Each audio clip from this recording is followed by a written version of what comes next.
जय बोलो देवादिदेव 1008 श्री भगवान महावीर स्वामी की जय जय जय। अहिंसा परमो धर्म की जय जय जय। परम पूज आचार्य गुरुवर श्री विद्यासागर जी महाराज की जय जय जय। बोलिए परम पूज पुराणिक संत मुनिवर 161 प्रमाण सागर जी महाराज की जय जय जय।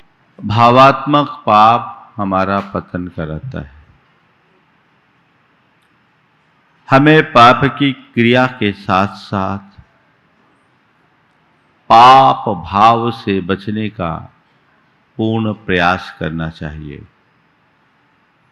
जब तक हम भावात्मक पाप से नहीं बचते तब तक हम अपने जीवन की वास्तविक उन्नति नहीं कर सकते। हमारे अंदर की जितनी भी नकारात्मकताएं हैं ये सब की सब पाप है जो हमारे भीतरी और बाहरी व्यक्तित्व को विकृत करते हैं, हमारे चेतना के विकास को अवरुद्ध करते हैं। हमारी पूरी कोशिश इन्हें नियंत्रित करने की होनी चाहिए और वृत्तियों के परिष्कार से ही जीवन में निखार आता है। आचार्य कहते हैं पर अपवाद से बचो। पर अपवाद एक बड़ी जघन्य वृत्ति जो पाप है। प्रायः लोग इस बात पर कम ध्यान रखते हैं। पर अपवाद का मतलब क्या? दूसरों पर झूठा दोषारोपण करना, दूसरों की निंदा करना, दूसरों को नीचा दिखाने की कोशिश करना या उन्हें अपमानित करना, ये सब परापवाद है। अपने मन से पूछो, मेरे द्वारा ऐसा भाव तो नहीं होता, ऐसी क्रिया तो नहीं होती, मैं औरों के प्रति कैसी दृष्टि रखता हूं? संत कहते हैं सच्चे अर्थों में तुम अपने जीवन का विकास करना चाहते हो तो औरों के प्रति तुम वैसी ही दृष्टि रखो जैसी दृष्टि औरों से तुम अपने प्रति रखना चाहते हो। आप क्या चाहते हो? लोग मेरी प्रशंसा करें तो आप भी लोगों की प्रशंसा करने की आदत डालिए। आप क्या चाहते हैं? लोग मेरे अनुकूल रहे तो आप लोगों के अनुकूल जीने का अभ्यास बनाइए।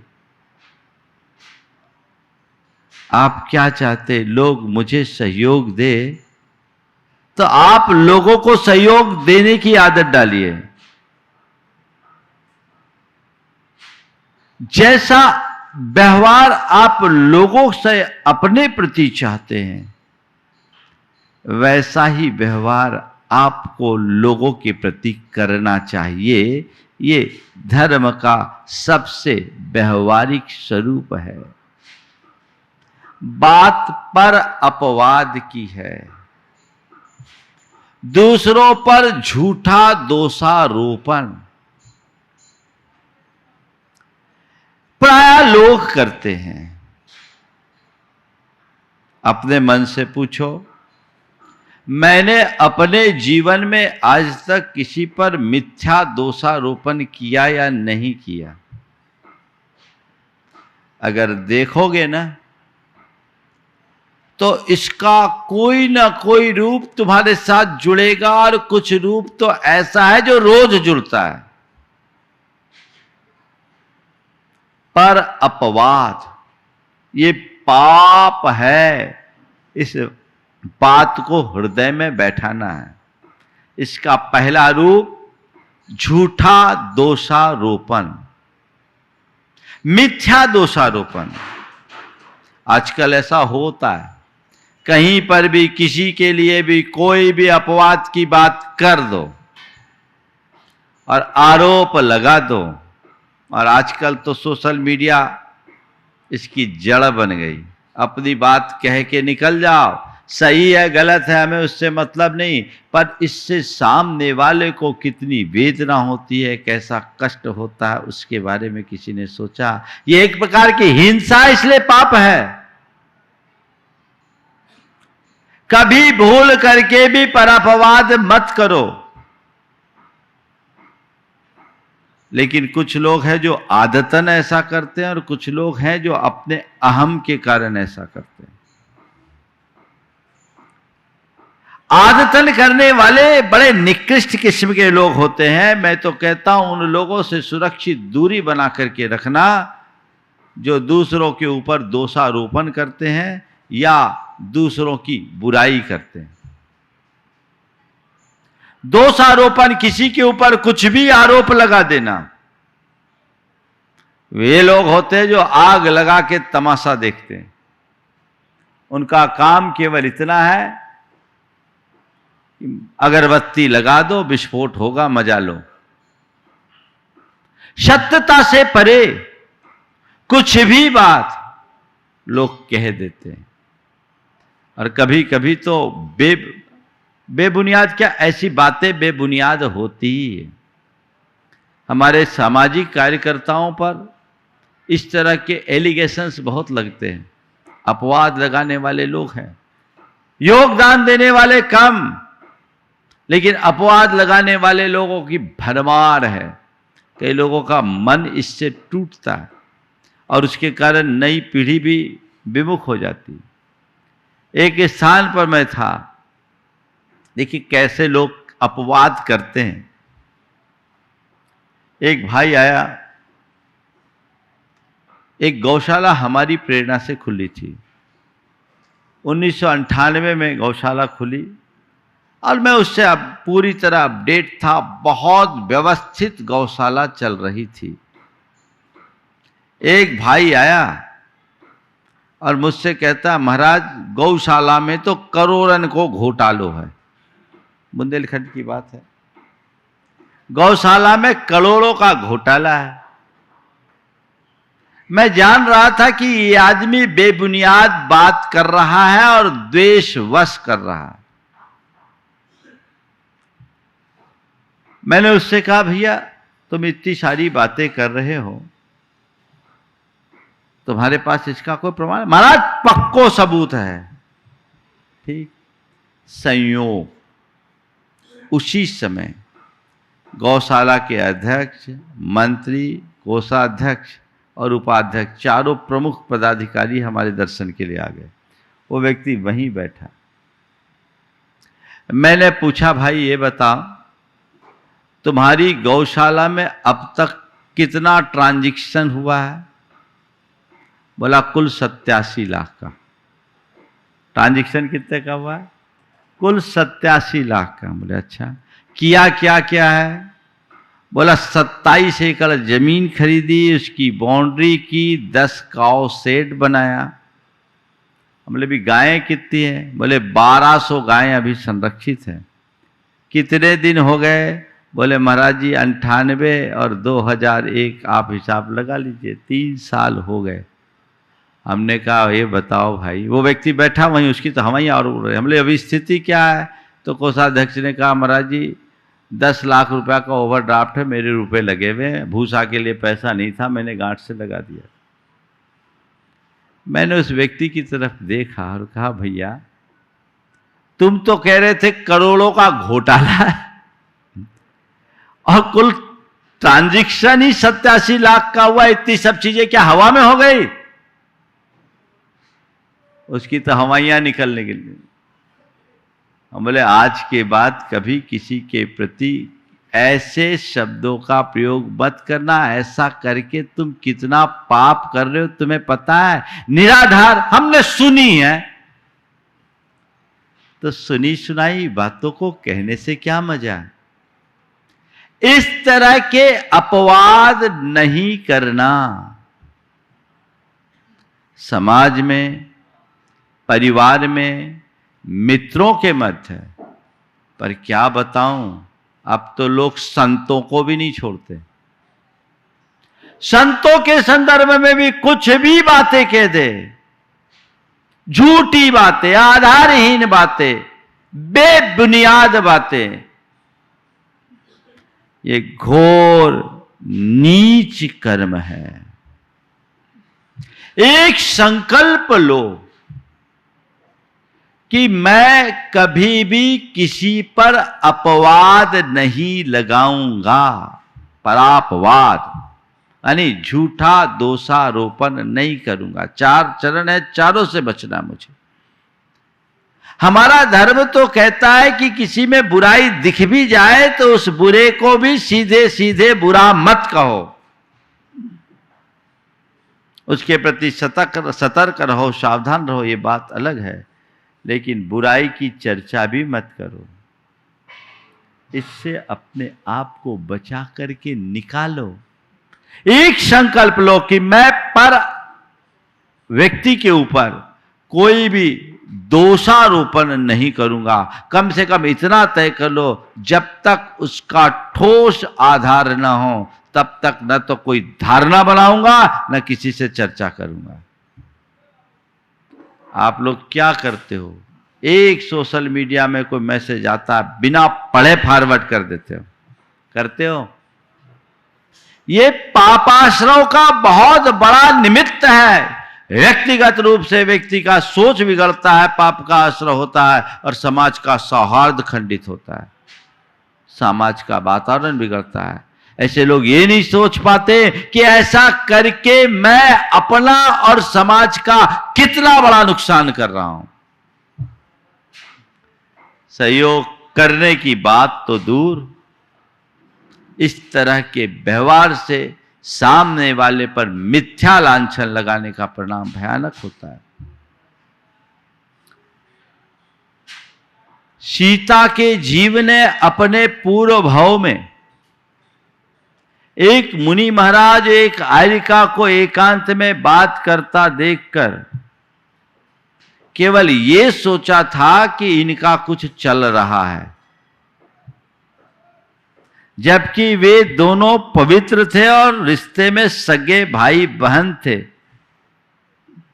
अपने कोई वार्ता कर रहे थे, लेकिन सामने वाले ने लांछन लगाया, निर्दोष पर लांछन लगाया। उसका नतीजा ये हुआ कि सीता के निर्दोष रहने पर भी उसे लांछित होना पड़ा। उदाहरण आप सबके सामने है। सोचो, अच्छे कार्य का अंजाम अच्छा तो बुरे का परिणाम भी बुरा होता है। संकल्प लो, गांठ बांध लो कि नहीं, मिथ्या दोषारोपण नहीं करूंगा। एक बात। दूसरी बात, निंदा, दूसरों को की निंदा करना। कुछ लोगों की आदत होती है, वो दोषारोपण तो नहीं करते, आरोप तो नहीं लगाते, लेकिन व्यक्ति की कमजोरियों को उजागर करते हैं, बुराइयां फैलाते हैं, गंदगी फैलाते हैं, किसी भी रूप में बस निंदा करना। दोषोद भावन का नाम निंदा है। मिथ्या दोषारोपण तो बहुत निकृष्ट है, लेकिन कहते दोषारोपण भी मत करो, अगर सही है तो भी मत करो। दोष वादे च मौनम। आप लोग रोज पूजन करते हो कि नहीं करते हो? करते हो ना। पूजा के अंत में भगवान से क्या प्रार्थना करते हो? क्या करते हो? दोष ढांकूं सभी का, दोष ढांकूं सभी का, ये बोलते हैं। और कई लोग तो मंदिर कमेटियों की दोष वहीं वहीं खोलना शुरू कर देते हैं। भगवान से क्या प्रार्थना किया? दोष ढांकूं सभी का, दोषोद भावन मुझे नहीं करना, दोष को ढकना है, मुझे उससे कोई मतलब नहीं रखना। किसी की बुराई क्यों करूं? बुराई करने का मतलब अपने मुंह को गंदा करना, एक अच्छे व्यक्ति की यही पहचान होती है। मेरे संपर्क में जब लोग आते हैं, बातें करते हैं, तो मैं प्रतिक्रिया तो कुछ नहीं करता, पर मेरी एक ही कसौटी है, व्यक्ति का स्तर कैसा है इसको नापने की। जो आदमी दूसरों की बुराइयां करता है ना, मेरे नज़र में उसके नंबर कम हो जाते हैं। मुझे समझ में आ जाता है ये आदमी बड़ा उथला है, ये आदमी स्वार्थी है, मतलबी है, इसके अंदर नकारात्मकता है। दूसरों की बुराई न करो, बन सके तो उसकी अच्छाई को ग्रहण करो। ये निंदा का कर्म बुरा है। स्वयं किसी की निंदा मत करना और निंदक को अपने पास मत रखना। जो दूसरों की निंदा करने तुम्हारे पास आया है उसको प्रश्रय मत देना। निंदा करना, निंदा सुनना दोनों महादोष है। आप लोग देखिए, दिन भर में आप लोगों की जो गोष्ठियां होती है, उस गोष्ठी का विषय वस्तु क्या होती है? उस गोष्ठी की विषय वस्तु क्या होती है? अच्छी बातें ज्यादा या बुरी बातें ज्यादा? महाराज समीक्षा होती है, और समीक्षा निंदा परक समीक्षा, विशुद्ध पाप का अर्जन। सुबह से पुण्यार्जन कितना करते हैं तो भगवान जाने, पर तुम अपने ऊपर कितनी कालिख पोतते हो इसको तो देखने की कोशिश करो। कितना पाप है, बिना मतलब का ना लेना ना देना, पर के बारे में सोचना ही नहीं चाहिए। हमारे शास्त्रकारों ने कहा, उत्तमा स्वात्म चिंता स्यात् देह चिंता च मध्यमा अधमा काम चिंता स्यात् पर चिंतास्तु धमा धमा। क्या बात कही। उत्तम मनुष्य वह है जो केवल अपनी आत्मा की चिंता करे, मध्यम वो है जो शरीर की चिंता करे, अधम वो है जो काम की चिंता करे, लेकिन जो पर की चिंता करे वो अधम से भी अधम है, क्योंकि इसमें मिलना कुछ नहीं है सिवाय पाप के। क्यों ये वृत्ति, क्यों? हम धर्मी हैं तो हमें चाहिए ऐसी वृत्ति से अपने आप को बाहर निकाले। ये सोच में ही नहीं आनी चाहिए, न मुझे निंदा करनी है, न निंदा सुननी है, न निंदा फैलानी है। समझ गए? ये महान अनर्थकारी है। यहां व्यक्ति को बचना चाहिए। ये परापवाद है। निंदा करना घोर निंदनीय कर्म है। ये बात अपने मन मस्तिष्क में अंकित कर लीजिए। घोर निंदनीय कर्म है। ये किसी भी स्थिति में नहीं होनी चाहिए। तब हम अपने जीवन में कुछ अच्छा घटित कर पाएंगे। तीसरा चरण है परापवाद का। दूसरों को नीचा दिखाने की कोशिश करना। ये सब अपने अहंकार के कारण होता है। हम बड़े हैं, इससे लोगों को संतोष कम होता है। सामने वाला हमसे इंफीरियर है, ये फील होना चाहिए। संत कहते कभी किसी को नीचा मत दिखाओ, बन सके तो ऊपर उठाओ, ना नीचे गिराओ, ना नीचा दिखाओ। अपने मन से पूछो, कभी कोई ऐसा अवसर आता है, तुम्हारी क्या परिणति होती है? सामने वाले को ऊपर उठाने का प्रयास करते हो या उसे नीचा दिखाते हो? 10 लोगों के सामने नीचा दिखाओ, मजा आता है। ये रौद्र ध्यान है, महान अनर्थकारी। क्या कहूं, मनुष्य हंसते हंसते पाप करता है और उसे भोगने के लिए भाव भाव में रोना पड़ता है, भाव भाव में रोना पड़ता है। दूसरों को नीचा दिखाने वाला नीच गोत्री होता है।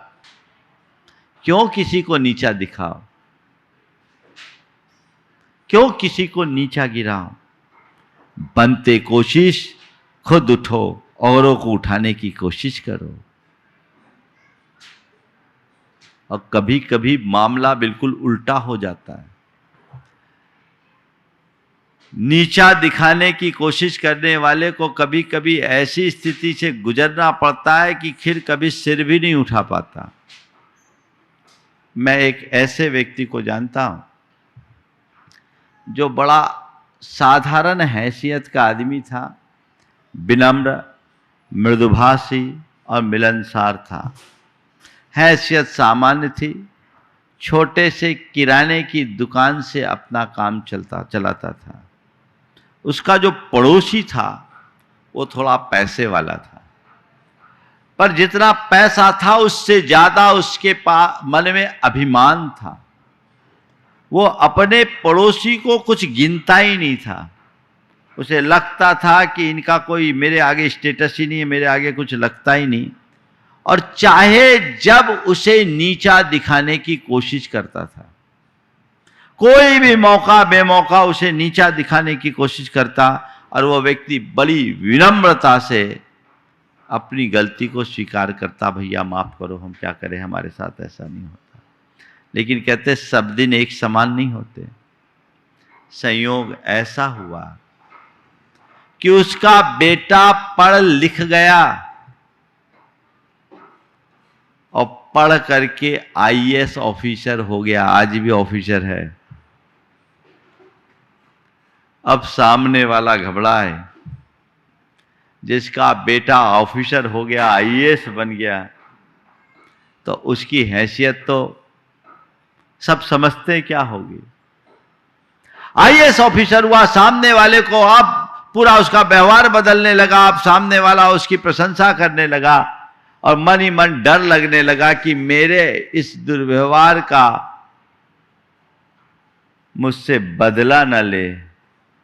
लेकिन उस व्यक्ति ने उसकी आंखें खोल दी कि भैया, मैं जो पहले था वही आज भी हूं।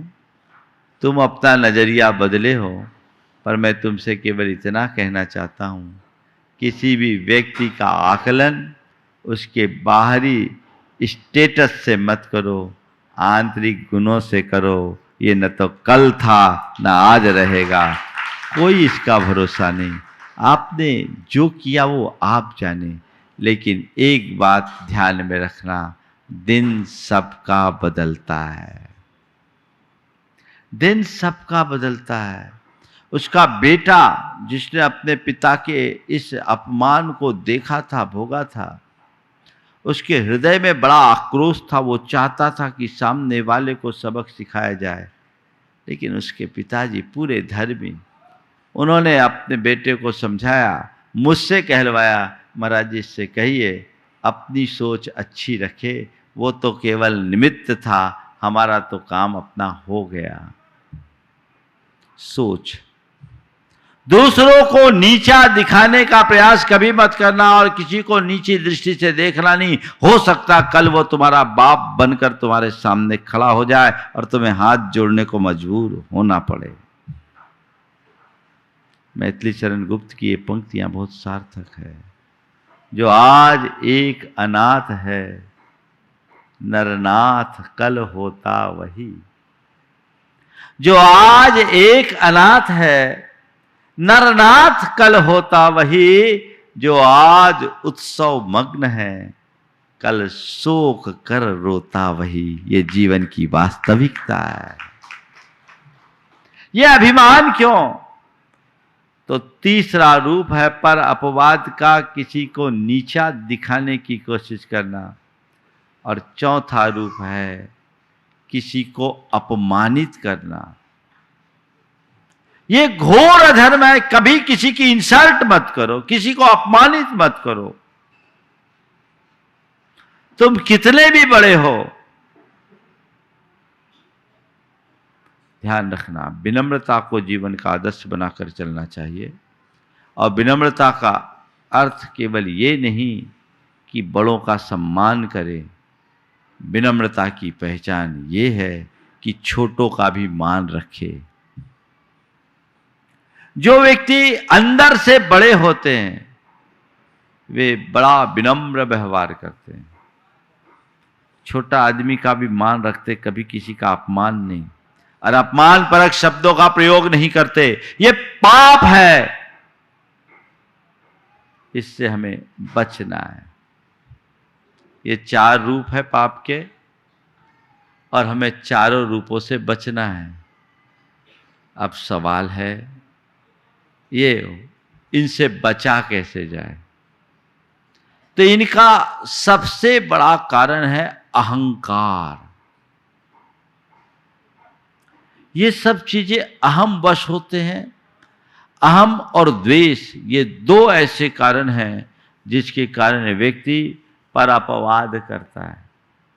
अहम के कारण व्यक्ति दूसरों पर दोषारोपण करता है, अपनी गलती को भी स्वीकार नहीं करता, गलती खुद की रहती है, आरोप सामने वाले पर लगाता है। ये अहम को विसर्जित करे। और द्वेष बुद्धि जब होती है तो हमारे मन में सबके प्रति केवल बुराई दिखती है। जिससे प्रेम होता है उसकी बुराई में भी अच्छाई दिखती है, और जिससे द्वेष होता है उसके अच्छाई में भी बुराई दिखती है। तो अपने आप को इनसे बचाना है तो विद्वेष मिटाओ, प्रेम बढ़ाओ। पहली बात क्या करो? प्रेम पूर्ण संबंधों को विकसित करने की कोशिश करें। ये देखिए कि मेरा एक दूसरे से जो संबंध है वो प्रेम पूर्ण संबंध है या द्वेषपूर्ण संबंध। एक बात ध्यान रखना, किसी से प्रेम पूर्ण संबंध बनाने में वर्षों लग जाते हैं, और द्वेष के लिए तो एक स्टेटमेंट ही पर्याप्त है। एक सेंटेंस में प्रेम द्वेष में परिवर्तित हो जाता है। तो प्रेम को अपने जीवन की सबसे बड़ी पूंजी बनाओ और उसे अपने संबंध का आधार बनाओ। मेरे संबंध प्रेम पूर्ण हो, ये मेरा प्रयास होना चाहिए, और इसकी शुरुआत घर परिवार से होना चाहिए। कदाचित मैं औरों से प्रेम न रख पाऊं तो कोई बात नहीं, द्वेष भाव मेरे मन में ना हो किसी के प्रति भी। यदि किसी के मन में मेरे प्रति द्वेष हो, ऐसा लगता है, तुरंत हाथ जोड़ करके क्षमा मांग लो। न किसी के मन में द्वेष पलने दो और न खुद के मन में द्वेष रखो। क्षमा मांगने और क्षमा करने की वृत्ति जिसके अंदर आती है वो कभी परापवाद जैसे हीन कर्म कर ही नहीं सकता। ये भाव अपने अंदर जगाइए। प्रेम भाव को बढ़ाना हमारा लक्ष्य होना चाहिए, पर बड़ा मुश्किल है। हम प्रेम की बातें करते हैं और द्वेष को पुष्ट करने की कोशिश करते हैं। बदलाव लाइए अपने नजरिए में, सोच को बदलिए, चिंतन को बदलिए, तब आपको समझ में आएगा कि जीवन का असली मजा क्या है। तो पहली बात, विद्वेष मिटाएं, प्रेम जगाएं। दूसरी बात, गुणग्राही दृष्टि लाएं। गुणग्राही दृष्टि यानी हर किसी में अच्छाई देखिए। जब हम अच्छाई देखेंगे तो बुराई दिखेगी नहीं, और बुराई दिखेगी नहीं तो बुराई करेंगे नहीं, बुराई करेंगे नहीं, अच्छाई से अनुराग होगा तो बुराई सुनेंगे भी नहीं। तो हम बड़े पर अपवाद से बच सकते हैं। आप किसी बगीचे में जाते हो तो वहां डालियों पे अपना सौरभ लुटाते हुए फूल भी दिखते हैं, और वहीं नीचे उसके सड़े गले पत्ते भी दिखते हैं। आप क्या करते हो? आपकी दृष्टि किस पर जाती है? फूल पर कि नीचे के कचरे पर? हाँ बोलो, फूल पर ना।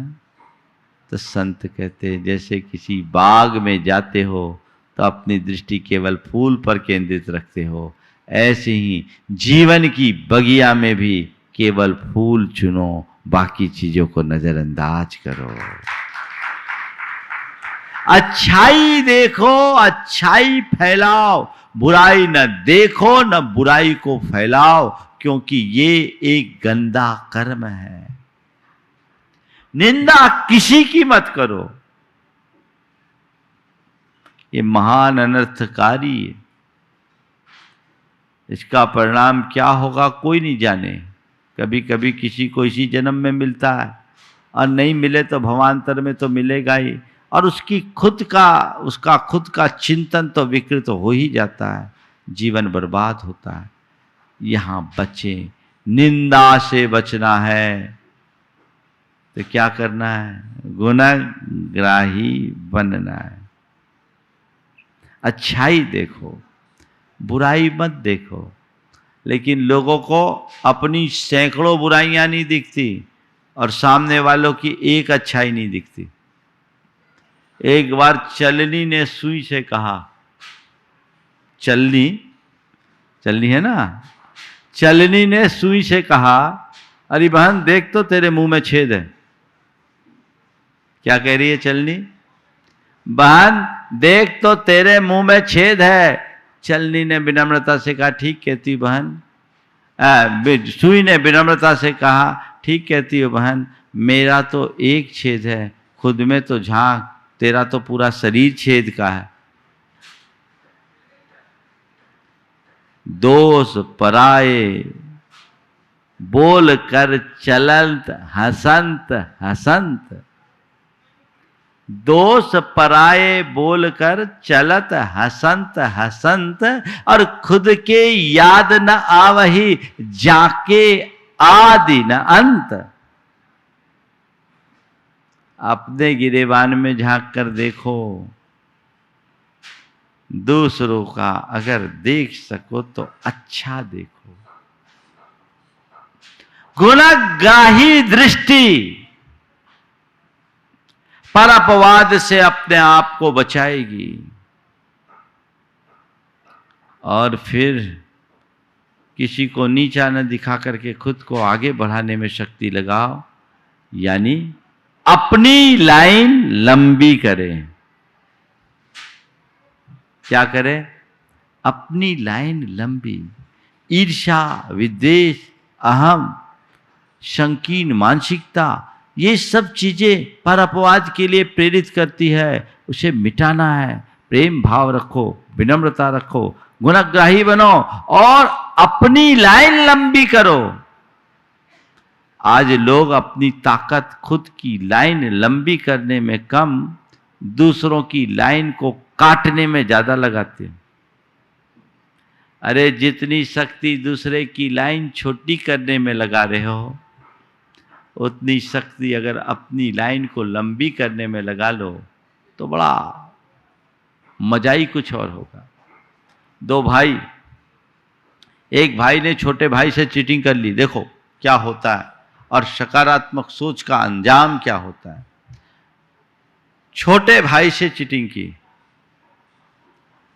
और बड़ा नुकसान हो गया, एक प्रकार का विश्वासघात भी था।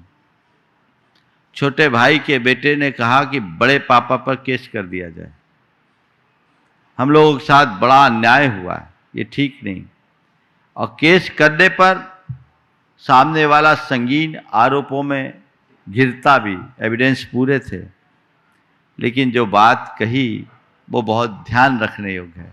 बोला मेरे भाई हैं, नुकसान दिया, ठीक है, पर मैं सोचता हूँ जितनी ताकत बड़े भैया से केस लड़ने में लगाएंगे, उनको सजा देने में लगाएंगे, उससे उतनी एनर्जी यदि हम अपने बिजनेस को आगे बढ़ाने में लगाएं तो हम अपने आप आगे निकल जाएंगे। हमें अपनी शक्ति रचनात्मक दिशा में लगाना।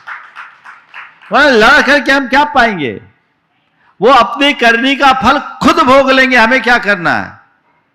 हमने अपने बेटे को समझाया, मेरे पास लेकर आए, बोले महाराज आप आशीर्वाद दो, संकल्पित कराओ कि आज के बाद ये मुझे घर में इस बात के लिए दबाव न डाले। ये भी दबाव डाल रहा है, इसकी मम्मी भी दबाव डाल रही। होता है घर में। अब बेटा और माँ मिलकर एक हो जाती तो बाप बेचारा क्या करे? वो बेचारा ही होगा। पर मैंने समझाया, बात मान गए। आपको क्या बताऊं, ये 7 वर्ष पुरानी घटना है और इन 7 वर्षों में वो 300% ग्रोथ दे दी अपने बिजनेस में। 300% ग्रोथ। अपने भाई से काफी आगे निकल गए। क्यों किसी को नीचा दिखाना? अरे खुद को ऊंचा उठाने की ताकत लगाओ ना। हमेशा एक बात गांठ में बांध कर रखना, नकारात्मकता नकारात्मकता ही बढ़ाती है। इसलिए हमेशा अपनी लाइन लंबी करना है। तो प्रेम पूर्ण संबंध बढ़ाएं, गुणग्राही दृष्टि रखें, अपनी लाइन लंबी करें और नित्य भावना योग करें। ये एक बड़ा प्रयोग है। आप भावना योग करके ये भावना भाएं, मुझे सकारात्मक रहना है, निज के प्रति और पर के प्रति। मुझे गुण देखना है, मुझे गुणग्राही बनना है। ये बात अंतर मन में भर दोगे तो कुछ दिन में आप पाओगे कि आप अपने जीवन की एक बड़ी बुराई से बच गए। अंततः ये तो अनर्थकारी ही है, इनमें हासिल कुछ नहीं होने वाला। तो ऐसे अनर्थ से अपने आप को बचाकर निकाल लीजिए। मन में वज्र संकल्प जगा लीजिए कि मैं अपने जीवन में पर अपवाद कभी नहीं करूंगा। तो जीवन का कायाकल्प होगा। मैं आपसे कहना चाहता हूं, असल धर्म यही है। तुम्हारा पूजा पाठ, तुम्हारा व्रत उपवास, तुम्हारा दान और तुम्हारा त्याग तब तक अर्थहीन है जब तक तुम्हारे भीतर रूपांतरण न हो। अपने आप को भीतर से बदलो। महाराज हम पर अपवाद न करें, हमारा कोई अपवाद करे तो क्या करे, उसके प्रति तटस्थ रहो, सहज भाव रखो, तब हम अपने जीवन का पथ प्रशस्त कर सकेंगे और पूरे तथ्यात्मक तरीके से, प्रामाणिकता के साथ, ताकि इसको ठीक तरीके से प्रस्तुत करके लोकोपयोगी कार्य में लगाया जा सके। समय आप सबका हो गया है, यहीं पर विराम। बोलिए परम पूज्य आचार्य गुरुवर श्री विद्यासागर जी महाराज।